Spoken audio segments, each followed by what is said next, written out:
বন্ধুরা, আজকে আমি ব্রেকফাস্টে এমন একটা জিনিস বানাচ্ছি, সেটা হয়তো অনেকেই ছোটবেলায় খেয়েছো বা খাওনি। এবার দেখো আমি কি বানাচ্ছি।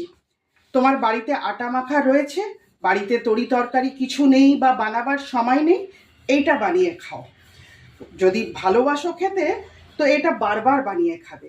দেখো আমি কি করছি। প্রথমে তো আটাটা লেচি কেটে আমি যেরকম সিম্পল রুটি বেলে, রুটি ময়দা টয়দার কিচ্ছু দরকার নেই, প্লেন আটার রুটি যেরকম বেলে ওরকম বেলে নিলে। এইবার সেই সিক্রেট, কিচ্ছু সিক্রেট না, এই যে চিনি, চিনিটা দাও, ভালোভাবে পুরো রুটিটার মধ্যে স্প্রেড করে দাও। তুমি যদি বেশি মিষ্টি ভালোবাসো একটু বেশি দেবে, কম ভালোবাসলে একটু কম দেবে। দিয়ে একবার এটাকে বেলে নাও যাতে নাকি চিনিটা ভালোভাবে আটাটার মধ্যে সেট হয়ে যায়। এবার এটাকে তুমি ফোল্ড করো, ঠিক যেরকম আমরা পরোটা বানাই ঠিক সেইভাবে, ত্রিকোণ। শেপটা ভালো হয়, দেখতে ভালো লাগে, তুমি স্কোয়ারও চাইলে বানাতে পারো। এবার এটাকে সিম্পল পরোটার মতন তুমি বেলে নাও, তবে খেয়াল রেখো একটু আলতো হাতে, কারণ চিনি আছে তো, নাহলে ফেটে গিয়ে চিনিগুলো বেরিয়ে পড়বে। তো এবার বেলে নাও। এই দেখো আমার পরোটাটা কিন্তু বেলা হয়ে গেছে, দেখো এক ফোঁটাও ফাটেনি।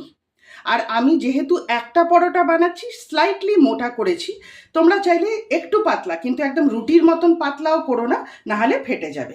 দেখো এক ফোঁটাও পরোটাটা ফাটেনি, দেখতে পাচ্ছ? এবার আমার তাওয়া অলরেডি আমি বসিয়ে দিয়েছি, আমি তাওয়ায় দিয়ে দিলাম।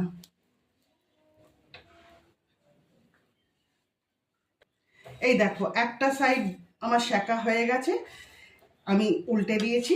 এবার আরেকটা সাইডও এই দেখো। এবার আমি এটাতে একটু তেল দেব। তোমরা চাইলে কিন্তু বাটার বা ঘি দিয়েও করতে পারো, সেই জায়গায় ওটার স্বাদ আরো ভালো হবে, তবে আমি তেল দিয়েই করছি।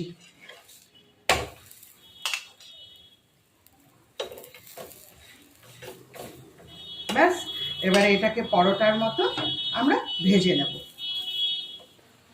এই দেখো কি সুন্দর লাল লাল করে এটা ভাজা হয়েছে, এক ফোঁটাও যেহেতু ফাটেনি। দেখো আমার কিন্তু মিষ্টি পরোটা রেডি।